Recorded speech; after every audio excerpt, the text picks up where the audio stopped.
merci beaucoup Salah ci gunge bi alors suñu gan tey comme dafa nekk ci campagne moo tax ñu bëgg koo teel a libéré maître Augustin Senghor président fédération sénégalaise bu football nekk également candidat ci présidence bi pour un nouveau mandat ñu ngi lay nuyu di la ziar maître. di la dalal jàmm merci beaucoup maa ngi leen di fay yéen ñëpp.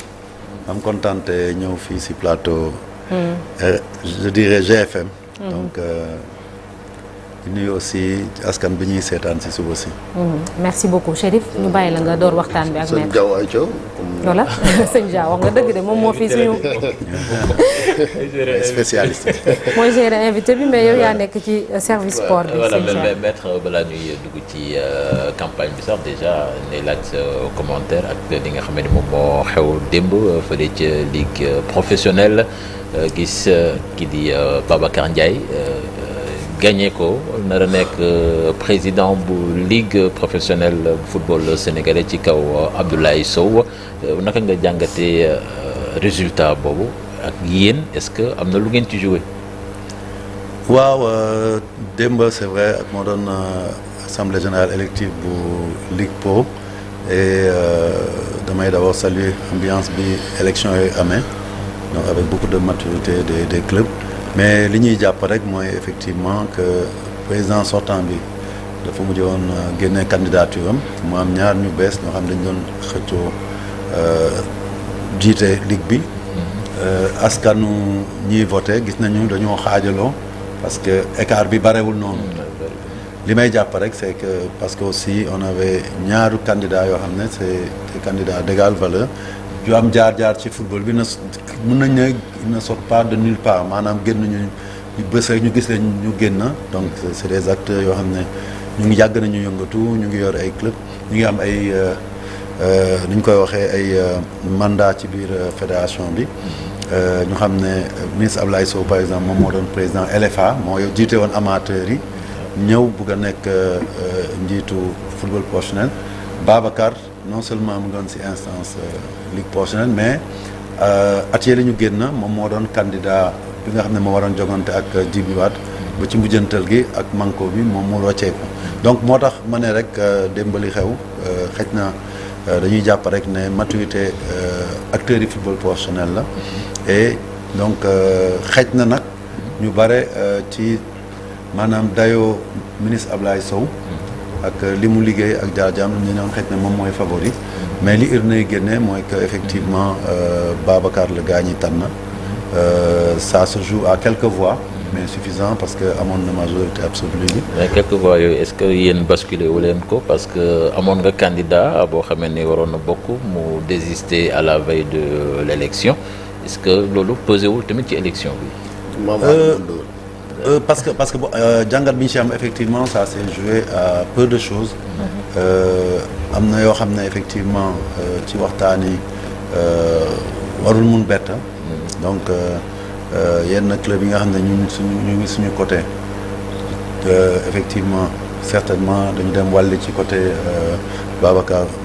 Ndiaye. mais yaa ngi naan certainement maanaam loolu ngeen def. man nekkuma ci biir tournée man. waaw ne ko ci mais sama toogaay foofu. waaw li ñu nas. man je veux toujours être très très regardant ci yenn kii sama toogaay foofu c'était en tant que président de fédération du man maa voté US Gorée. mais am nga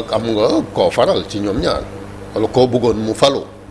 entre Ablaye Sow ak Babacar Ndiaye. waaw dans le cadre des élections c'est des ni ñu koy waxee c'est des stratégies. dañuy waxtaan c'est des jeux d'alliance. loolu réewul kenn réewu ko mbir yow jaaw yoo xam nga affaire nu muy demee donc maa di ñëw na fii. donc loolu jaawul ñu koy lax c'est des jeux d'alliance à chaque élection les gens essaient de se parler de voir ce qui est possible dans l'intérêt bien compris de ton camp lan moo la gënal ñun tey xam nañu place u Ablaye Sow ci football bi mais aussi ci camp am donc quelque part aussi ñoom ni ñu ko doon xoolee mooy gagner foofu fu mën a nekk ci kii bu baax pour mu dem mais ñun tam suñu côté dañuy naan est-ce que loolu arrangé nañu te loolu tamit mooy honnêteté intellectuelle. C'est rare nag en politique on va pas faire dans la langue de poids mais xel mën na nangu que ci élection yi effectivement ñi nekkoon peut-être si suñu camp ak ci camp yi Madi dañoo lëkkaloo peut-être pour mën a am ndam. et justement am na benn journal bu ñu gis mu def ko à la une ni vers une alliance entre Augustin Senghor ak Madi Touré kon loolu loo xamee ni da ngeen ko samp en perspective d'un deuxième tour peut-être su naree am ci élection yi ñu jëm ci njiitu présidence fédération. suñu waxtaan yàgg na door tamit def naa loolu ñëpp xam nañ ko ñu ngi wax saa yu nekk. mais étape bu nekk dañuy waxtaan xool lan moo mën ne parce que ku si nekk da ngay gérer sa intérêt camp mais bu ñu gisee ne ci benn élection mën nañu lënkaloo pour ànda parce que léeg-léeg ñoom mën nañu am yenn poste yoo xam ne amuñu fa kenn waaw dañuy naan yéen su ngeen ñu mënee jàppale ngeen defal ñu ko et vice versa donc le jeu des alliances politiques la daal et dañuy wëy ci loolu dañuy wëy ci waxtaan bi à chaque étape bu ñu demee nag ci cappaandaw bi mooy élection mag bi aussi la kuliyaat yi nañu confronté wu et effectivement xel dàqul même bu fekkee ne officialisé wu xel dàqul bu ñu fekkee dafa am deuxième tour parce que si suñu jàngat dina jafe mu bañ a am deuxième tour parce que élection bi li mu laaj élection président fédération defe naa mooy élection fédération Sénégal laa wax moo élection bi gën a difficile waxuma ci wàllu football kese de ci àdduna si yëpp parce que li ñu lay laaj moo kawe dañ lay laaj premier tour foog nga am 2/3 des voix calculer rek boo jëlee 517 voix su ma juumul nga jël 2/3 yi nu mu kawee donc bu fekkee ne configuration boo xam ne am na ay candidats yu fës ba ñu toll si ñett rek day compliqué démb boo xoolee bu fekkoon xëj na ñi retiré wuñu woon voix yi day éparpillé wu mais bu ngeen fekkee ñaar ñooy janoo majorité bi day teel a leer parce que ñeneen ñi bu ñu boolee seen doole mooy indi basculement bi mais fii bu fekkee ñetti groupe ñoo am comme nii actuellement sans manquer de respect aux autres candidats lii fës mooy ne am na groupe Augustin Senghor am na groupe Madi Touré am na ak Ablaye Fall loolu def naa fës na si campagne bi ñett ñooñu ce sera difficile tey ci sama xalaatu gàtt kenn am ci parce que man j'ai fait quatre campagnes de présidentielle fédérale je sais que nu mu jafe il m'est arrivé nag ma am ko mais je reconnais humblement que tey mën na gën a metti parce que ñi ma doon àndal pour ut ko ñeneen ñi dañoo mais ci loolu il y aura forcément un faiseur de roi comme ni ko Dia waxee et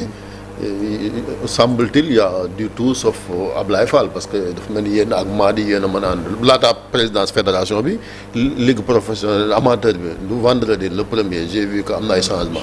foofu da ngeen fa am également candidat pour amateur yi sachant que ñoom it ils vont peser sur li xew le 2. Oui, forcément dans chaque élection nous verrons kan moo gën a positionné pour ñu fexe waxtaan suñu biir pour jàppale ko mais ça suppose aussi des concessions des renonciations comme ça s'est passé pour la ligue professionnelle et on étudiera au cas par cas et comme j'ai dit la finalité c'est pas de gagner pour gagner il faut que ñu bañ ko fàtte moi par expérience j'ai vécu la vie du COMEX il faut surtout aussi ñu veiller à ce que ça soit des profils qui soient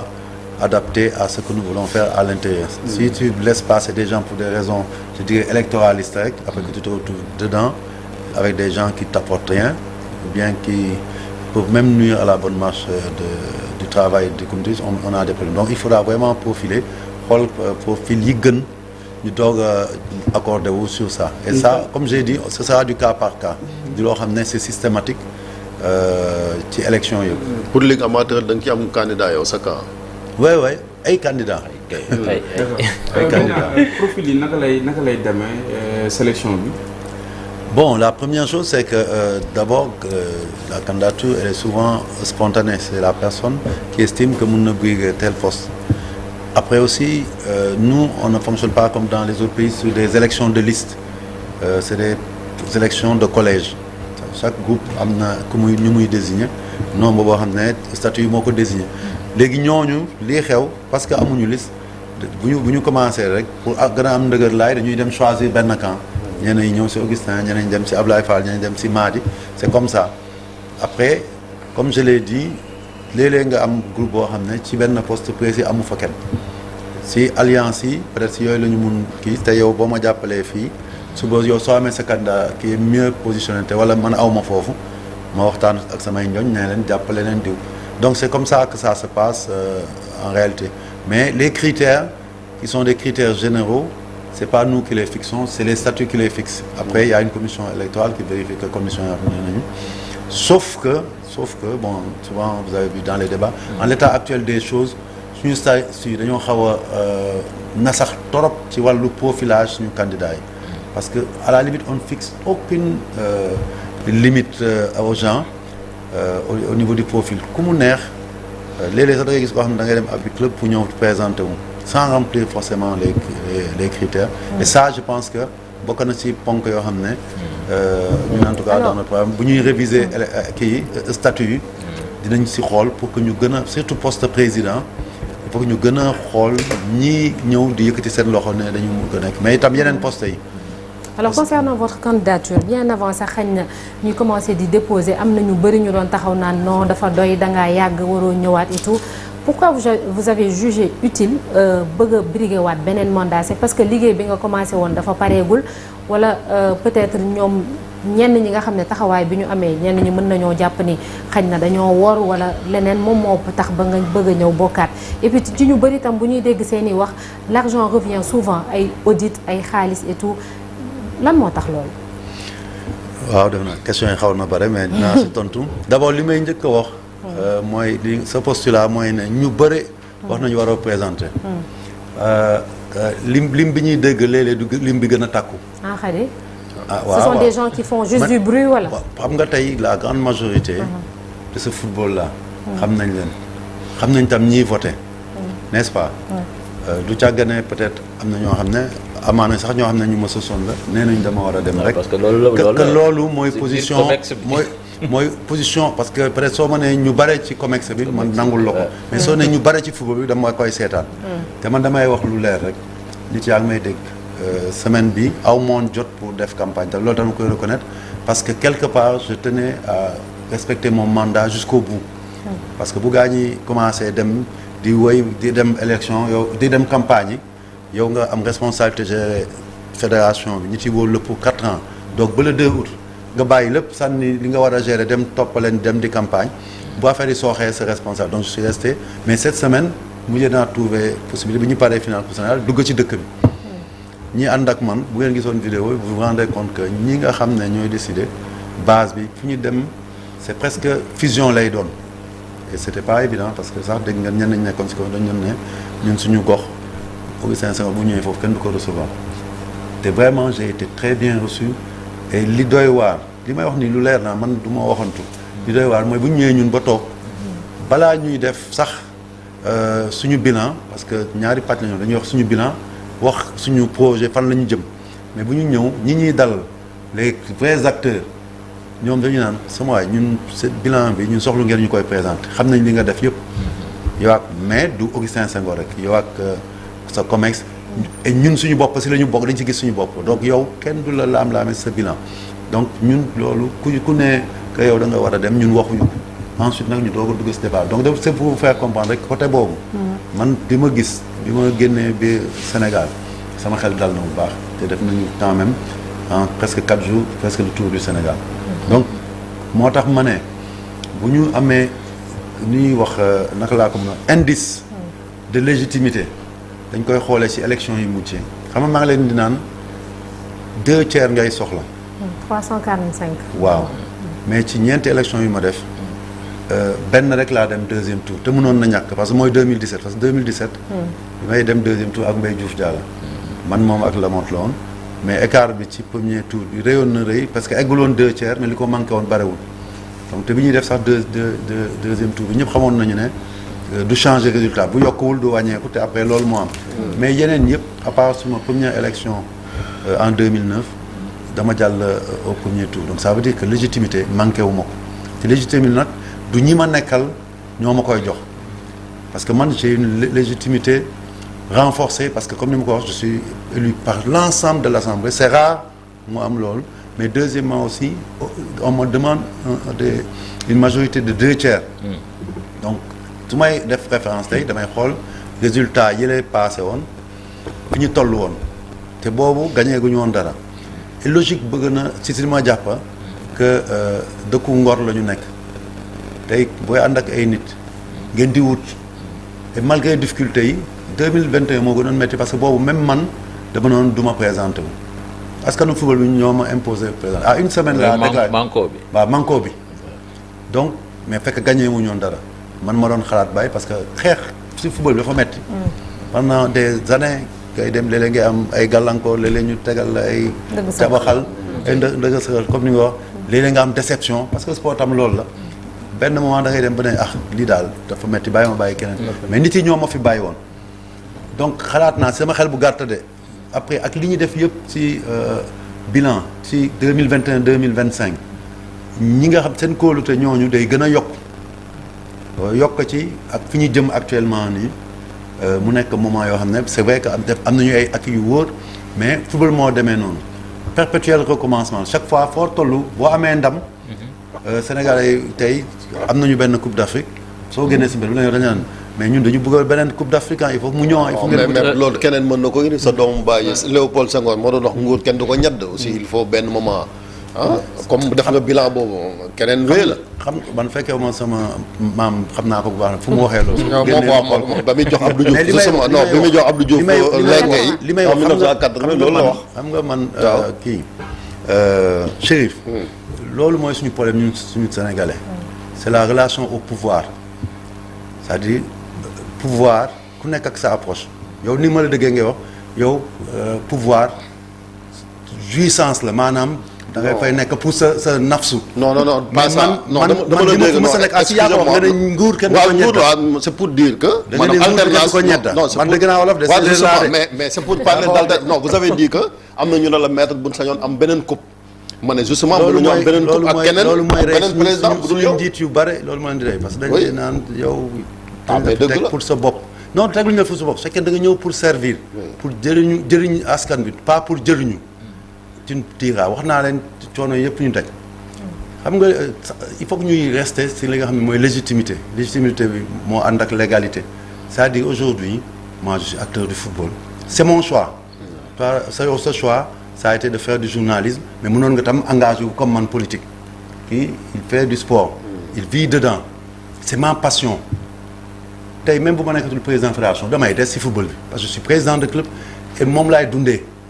quand je dis moom laa dundee pas dundee matériel mais football mooy chaque jour su ma yeewoo su ma demee sama kër bu amee ñaari programme ngeen baal ma ci seen chaîne. ngeen ma war a choisir sport wala leneen wala football wala leneen football bi laay choisir. loolu mooy sama àddina. donc loolu kenn mënuma ci tënk. ci loolu wax naa leen aussi que bu fekkee ne comme ni wax dañ ñeddal rek. benn kon du ma woon wax 2017 su ma defee mandat bi damay bàyyi ba gaa ñi téye ma fi. n'est-ce pas. ñaare man soxlu ma prouver kenn que man du ma accroché wu sama jaar-jaar fii Sénégal ñi nekk témoin xam nañ fi ma jaar yëpp mënoon naa am yeneen ambition ci dëkk bi am naa ci légitimité yu dépassé sax football ñu may gis ñuy fal ministre wala ñu leen di fal kii ëpp ñu ma jaar-jaar ëpp ñu ma expérience ci domaine yu bare nag yow ma sax ci football mais man dama toog jàpp sama ñàmbur di def li ma bëgg a def nit yi di ma ci wóolu te dina am foo toll comme ni ma ko doon waxee sànq nit yi ñoo lay naan bëgguñu nga dem mais feneen et chaque fois je l'ai dit j'ai dit attention tey man mënoon naa ne le moment idéal bu ma xaar sama bopp rek le moment idéal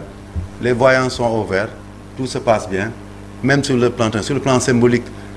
on vient de gagner contre une grande équipe dans le monde Angleterre mais Augustin demal rek nit proposé na ma ko ne ma gis nga Augustin ñii comme dañuy nekk di kii di la taay demal nga bàyyi leen nga seetaan leen nga gis affaire bi yàqu après nit yi ñoo lay jël si ma ne ko yow xamoo ma man du ma genre buy fonctionner noonu parce que après moi le déluge yàlla na ma si yàlla musal parce que mbiru Sénégal la du mbiru Augustin Senghor du mbiru ñeneen ñi àndoon ma ñoom Ablaye Sow wala Ablaye Fall du mbiru Madi lii dafa ñu dépassé donc looy booy décider da ngay décider lu am solo te vraiment sànq kii di poser question bi li mu wax waaw li mu wax am na solo dafa ne lan mooy sa motivation dafa am solo nit yi xam na ma j'ai pas voulu tomber dans la facilité m'engager sur ces nouvelles élections et moo ëpp risque que bañ a engagé wu. Pourquoi? Parce que je sais qu'on va vers des échéances très difficiles mais qui sont capitales pour le football sénégalais. Et vous pensez que vous êtes l'homme de la situation? Je le pense quand quelqu'un se présente comme Madi pense qu'il est l'homme de la situation comme Moustapha Camara ñëpp c'est-à-dire yëkkati sa loxo ne man dama bëgg a jëli lii pour servir sa dëkk ku nekk bu amul interdiction boo xam ne charte yi nga yi kii sa organisation am nga sañ-sañ def ko ndéem ñu bees ñi lu tax du ngeen laaj yéen yow da nga bees yow mosoo gérer dara ci football mosoo am benn responsabilité lu tax ñooñu ngeen leen di nangul ñoom même fekkee ne guléet la ñu def après ñu ne amuñu expérience lépp yàqu ngeen ne garaawul ñun Sénégal noonu la ñuy fonctionner. loolu amul sens au contraire ci fonction Sénégalais yi bëgguñu ku leen sànq. tey par exemple wax nga ko doo jugee ci bu fekkee da nga jugee ci boobu fédération bi je sais pas doo dem rek dem toog di nga gunge ba tey li nga xam ne moom moo di wàllu football fii ci réew bu Sénégal dem toog jiital keneen également yokk ko expérience gunge ko est-ce que du gën nga def 4 mandats jëm 5 jëm 6. maanaam nga waajal sa. exactement nga waajal sa succession waajal sa ginnaaw waaw mais loolu nag mooy problème bi parce que am na ku ma laaj ci élection yi passé bi ma demee Ziguinchor la benn acteur bu joué rôle bu important dans un club grand club mu ne ma est-ce que yow da nga diggoon ñi nga nekkal que boo defee mandat bi dangay bàyyi ma ne mënuma leen dikk parce que du man maa proposé woon des acteurs yi ñoo ma proposé woon ma nekk candidat mooy njëkk ñaare aussi bu ñuy respecter démocratie bu ñuy respecter dëkk xam nga on revient toujours au concept de nguur fii Sénégal nguur dafa diis Sénégal te daf ñu sonnal est-ce que man am naa sañ-sañ tey tànnal askanu football bi ki may wuutu est-ce que am na sañ est-ce que maa ko moom sama moomeel la présidence bi fii ba ma tourné xool ba mu neex ma damay jël ku ma jege parce que malgré tout parce que man du ma bàyyi sama nit Ablaye Sow daf maa jege te xam naa ay kattan est-ce que war naa amoon sañ-sañ xool ko ba mu neex ko ma ne ko yow yaa may doon na yooyu mooy indi jafe-jafe Afrique di. mais maître loolu nekkoon principe bu manko bi da xam ñoom it dañoo bàyyi woon lépp. mais yow kat yaa ñu doy. nan la bind manko bi man maa ko bind non loolooy manko foofu de yow sa gis-gisu manko ngay wax fi mais loolu moo ci nekk loolooy manko non maanaam manko kat ñëpp ànd kat ne nan nekk derrière maître Augustin Senghor pour mun. déedéet loolooy manko bi dañu ne na ñëpp ànd. pour wuti dara. mais yow lañ jiital après mais yow lañ jiital. mais dañ ma fekkoon ma jiitu ba pare. mais non mais te élection manko boobu ngay wax gis nga affaire yi 2021 bi muy commencé. gis nga comme ni mu demee nii noonu la demee woon man j'étais pas le choix des gens qui étaient dans mon comité exécutif est-ce que xam ngeen loolu niñ ma leen bëgg a daxee nii dañ ma doon bëgg a dax après mu am retourné na sur boo xam ne man sax maîtriser wu ma ko de xam nga yàlla nag daa bare pexe. mais c'est quoi leur problème avec vous alors. ah je sais pas est-ce que nural naa la ko non problème. je sais pas mais déjà. xam nga ci àndandoo dafa jafe yenn kii ñu mun ko natt. n'est-ce pas. yenn rapport yeeg yooyu yenn fonctionnalité mais xëj na tamit si li may fonctionner am na lu leen neexul est-ce que loolu tam li may fonctionner man ma jiital peut-être ngëneelu structure bi ci yeneen aspect mënul gêner ay nit est-ce que tamit nit ki mën ngay ànd ak moom mu nga toll foo xam ne di nga ne ah moom fi mu toog laa bëgg a toog loolu mën na am et c'est humain man du ma leen ko meree. mais après ces propos de revenir à chaque fois Cheikh Tidiane à chaque fois dañuy dégg muy wax problème mu àndandoo keroog maa ngi koy wax ak naata. ñëw na 3 fois ci li nga xam ne peut-être moom moo di record ndax da nga ci dund wàllu trahison wala nu mu demee à chaque fois ngay wax àndandoo ñi nga àndaloon démb ak tey. globalement en fait su ma doon xool sama parcours ba léegi loolu mun naa ko dëggal parce que te du bii duguleet yéen fekk na leen fi defe naa Cheikh Tidiane xam na en 2013 kilifay dëkk bi on nañu ne nañu dem ma teg ko nag ci cër bu ma leen jox bu mat sëkk mais dama leen ne ci sama xalaat bu gàtt bu ngeen bëggee ñu dem da ngeen ñuy may ñu oote assemblée générale parce que ñooñu fal ñun on n'est pas dans le monde politique on n'est pas aussi dans un système de nomination pour ñu nee ñu démissionner leen dañoo am suñu askan bi ñuy fal man bu fekkee wóor na leen que askan bi loolu la bëgg may leen ñu dem def assemblée générale ñoom bu ñu nee ñu dem maa njëkk a jiitu ne sama naataango yi ma nekkal commerce sama waaye gars yi ñoo ñu dënkoon nañ leen delloo mais bi ñu demee askan bi du loolu la wax donc mais gis naa ne si jamono jooju déjà am ñoo xam ne ñu ngi woon ak ñun am position et c'est ça qui est souvent choquant c'est-à-dire moo tax ma ne la est-ce que nit yi ñi ngay àndal tamit le fait que peut-être mbir mi di commencer dox wala di kii xëj na dañuy naan man fi ma toog baax na de mais su ma toogoon ci place yi Augustin Senghor du gën avec tout le respect que je leur dois hein. Mais par exemple en 2013 pour terminer on sait que moment boobu j'avais eu 4 vice-présidents yu démissionné mooy bi ñu jógee Bata ba ñu éliminé ñu foofu. état bi mooy Côte d'Ivoire moo ñu gagné woon fii ñu bëgg a tas fédération bi 2-0. Il y a eu même des incidents pour man qui ont été même créés de toute GSF. ñoom Lamotte yëpp jël seen distance. waaw Lamotte n'était pas vice-président nag. Lamotte waaw mais après la quitté woon mais c'est vous dire que c'est pas une nouveauté. loolu c'est pas une nouveauté ça man c'est-à-dire ça ne me dérange pas parce que à partir du moment où on est dans une structure où les gens sont libres chacun peut faire son choix. man tey ñii dégguñ ma benn yoon ci yenn mbir yi ma ci kii bu bare sax parce que je dis que chacun a sa liberté ba semaine bi passée am na ñu ma jege woon dëgg si campagne bii ñu nekk nii. yu jëkki-jëkki dem wàllu si beneen camp bi parce que loolu tam nañ ko wax dëgg nit yi ñu ngi des fois dans une logique de survie institutionnelle li leen intéressé du ndax Chérif laay àndal wala keneen li leen intéressé mooy mën naa bokk rek léegi des fois sur des indicateurs des fois qui peuvent être faux mën nañ ne peut-être sondage la def su ma demee fële daal non mais man Chérif su ma demee fële moo gën a wóor que su ma toogee ak Augustin Senghor mais Augustin moom yow dama xamul da nga am capacité d'élévation boo xamante da lay permettre ngay vivre loolu di ko tolérer di ko muñ parce que c'est arrivé li muy wax ni c'est arrivé à maintes reprises ñoo xamee ni dañ ko tourner le dos carrément ñu gisaat ko ñoo ànd comme si de rien n'était. non pas comme si de rien n'était c'est-à-dire pour l'intérêt supérieur du football ñooñu ngay wax après comme ñu nekkoon 2013 am ñoo xam ne après dañu dellu si waat par le mécanisme xam nga loolu c'est on revient toujours à nos statuts mais ça c'était le choix de la FIFA de l'État du Sénégal en 2009 bi ñu génnee ci normalisation bi comme on cherchait de l'inclusion on a mis un mécanisme hybride d'élection il y a des élections directes mais am na yoo xam ne sax nomination directe la cooptation directe la c'est-à-dire doo jaar ci élection loolu déjà ça pose problème parce que ñëpp yemuñu kii pour egg ci kii bi da ngay ñëw comme boo jëlee tey yenn structures yi comme association des médecins association des anciens internationaux ONCAV ñoom du ñu jaar ci élection ñoom dañuy ñëw rek bu leen seen structure falee rek ñu dem directement nekk et puis dañ leen di yóbbu directement vice-président ñooñu donc man déjà même bu ñuy dellu soit après fekk mu amoon ay jafe-jafe sama diggante ak ñoom wala seen diggante ak football parce que man du ma am jafe ak kenn bu ñu ñëwee ñaari mbir moo mun am soit ma mën jéggale jàpp ne kii kat defoon na lii gis na ne di lu baax mu ñëwaat ma ne damay jéem a dajale famille parce que tam booy jiite sa force mooy nga tëdd njaaxaanaay parce que nga mun fédérer et yow yaay souffrir di nangu ci sa kaw loo xam ne comme ni ngay wax nii nit mën na ko bañ a nangu man ñi may àndale dañ ma naan Augustin yow li nga nangu yow yaa ko nangu ma ne du question dama ko nangu c'est le prix à payer pour que ma am stabilité te man de peut-être je peux me tromper mais dama gëm ne entre lii jaar yoon ak lii jaarul yoon yàlla buy fay chaque fois lii jaar yoon lay fay donc man du ma nangu des fois ñi ma xalaat ne yoon bi ñu jël baaxul ñu teggi ma ci yoon parce que damay bëgg a fayonte parce que li ñu ma dënk fayonte xaju si d'accord et la preuve bu ma baal ma foofu rek Chérif la preuve c'est que malgré problème yooyu yëpp en 2021 bi ñu ne ñëpp nañu fàtte seeni problème seeni xuloo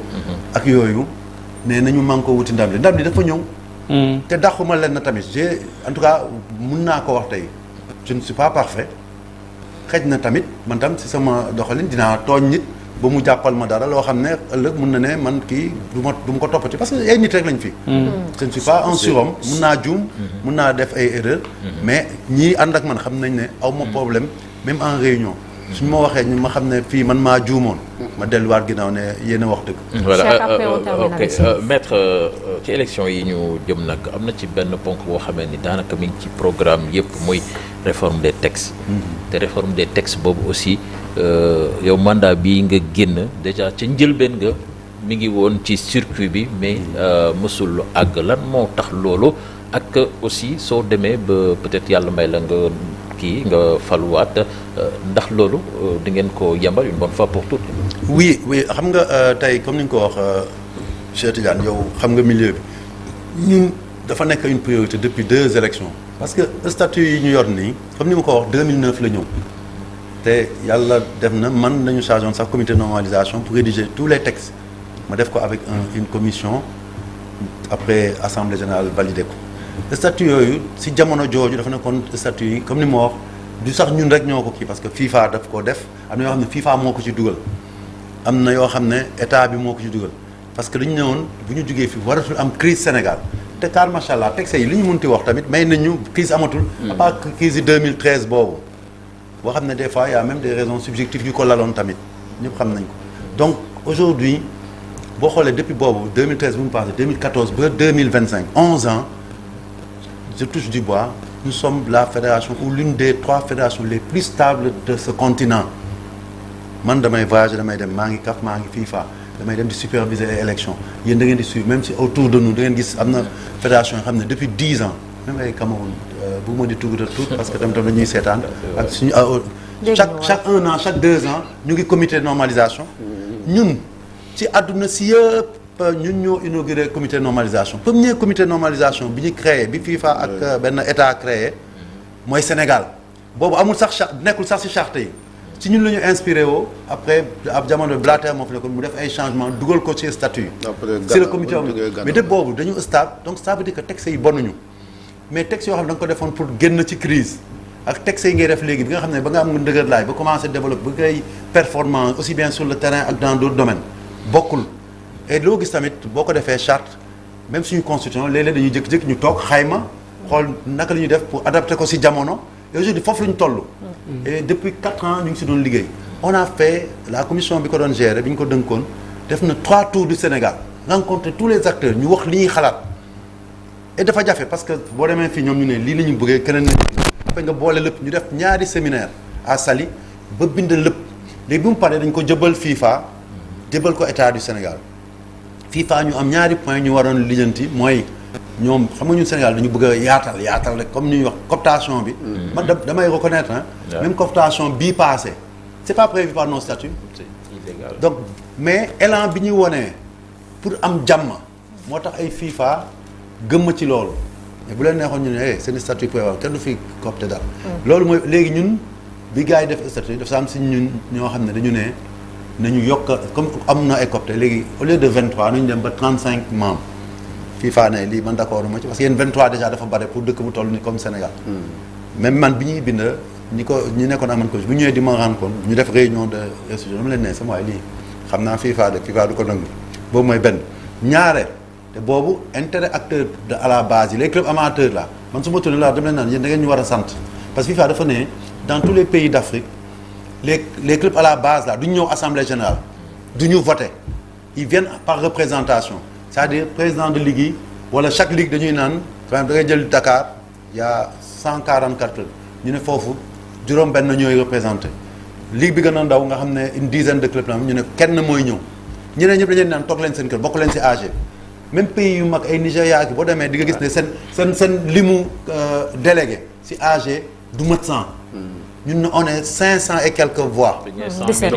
mais dernière question. mooy club amateur yi aussi il faut qu'on termine. je pense qu'on avait reçu fii quelqu'un ci candidat yi qui a dénoncé ça maanaam club amateur yoo xam ne dañuy voté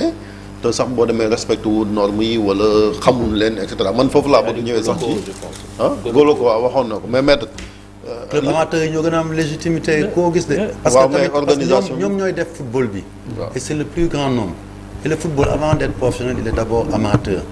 donc il faut que ñu xam loolu te loolu ñun dañ ci xeex ak FIFA c'était pas gagné d'avance ba ñu nangul ñu ko ñu ne leen l'essentiel ñun suñu société ni muy fonctionner ku nekk day bëgg a bokk ci débat électoral bi day bëgg a xam lan la ma ne loolu ça gêne pas tant que ñun ñu ngi koy maîtriser te indiwul jafe-jafe parce que dëkk yi ngeen instauré beneen système ñooñu ëpp ay crise ñu nangul ñu ko ça veut dire que aujourd'hui dama bëggoon rek pour daaneel ci affaire kii bi ngeen xam ne kii bi pare na ba pare texte yi li tax kii ñu ko justement daw coow ça dañ dem ba avant dernier AG bi mu am ñu bind ne way voilà gars ñi dañoo bëgg a changer texte bind sax autorité ministre bi xam nga Sénégal moom dañoo garaaw comme amoon na nguur gu bees rek ñu chargé bind ne way dañoo bëgg a jalgati texte yi pour mën a toogaat et cetera xamuñu woon sax ndeysaan ne ñun sax suñu biir duñu ànd donc léegi bi ñu gisee loolu coow nar a am ñun ñu dem comité su ma ne sama gars yi lii nañ ko teg ne la ba élection yi passé parce que lu ñu fi def day indi coow mais bu ñu génnee si élection yi dañ koy finir yi ñuy wax yëpp dina soxla nag ñu ubbiwaat waxtaan yi parce que même si débat électoraux yi da ngay gis ay idées yu bees yu dugul jógee si ñun mais di jógee si yeneen candidats yi tey ku mel ni maître Moustapha Camara Madi a ses idées Maître Moussa Camara a ses idées Goloko il a de très bonnes idées et les autres yooyu yëpp dañu ko si war a dugal si texte yi pour même problème yi jànkonte ni ñu dugal ko ci pour changer ko une bonne fois pour toutes. D'accord. Après ñu adopté ko. Oui, merci beaucoup merci. Rapidement il est 9h. bokkoon ci li nga xam ne moom moo di say objectif excusez-moi lan moo bokkoon ci li nga xam ne moom moo di say objectif ci 4 dernières années yi wala bokk sa ay ambition loo matalul woon durant votre mandat te mataloo ko mu nekk ay points stratégiques. waaw d'abord mooy xam nga wax nañu révision texte yi. te révision texte yi du simplement statut yi yeneen texte yi ba pare ak yenn instrument juridique yu yees yoo xam ne dañ ko war a teg comme tey si suñu jafe-jafe ñu am mooy ay décisions yi suñu commission jël te soo demee ba ñu daan la foofu doo am recours parce que tribunal arbitral sport moo fi nekk te dafa sori mu ngi Zurich dafa cher tamit suñu club yi mënuñu ko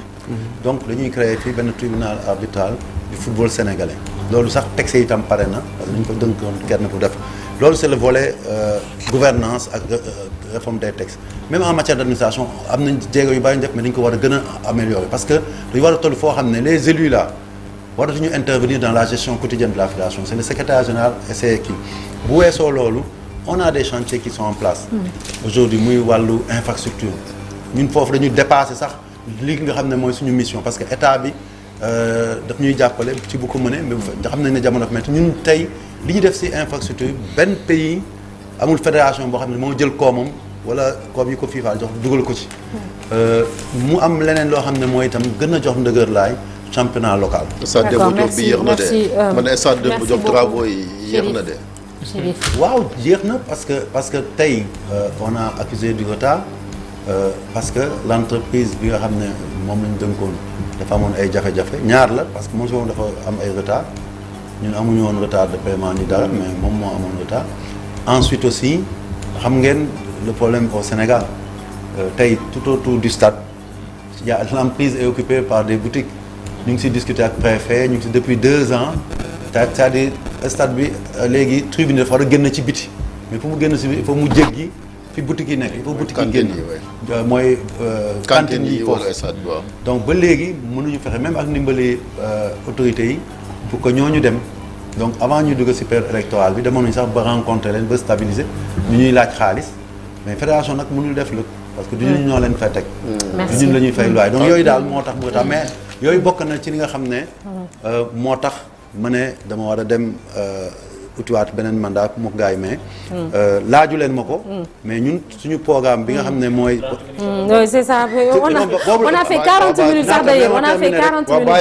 minutes ñëw recevoir ma fii ngeen yeewuloo ma suba teel du ngeen gore te du ngeen ma bàyyi xam nga li gën a am solo laaju leen ma sax yow lan mooy sa programme man sama programme mais pourtant on vous a donné 40 minutes daanaka ku démb ki sax candidat la tamit amul woon sax autant de temps poser question yi mais c'est-à-dire tey oui allez-y rapidement ñun suñu mouvement bi ñuy doxal nii mu dañ ko tuddee man koo sax si ndam li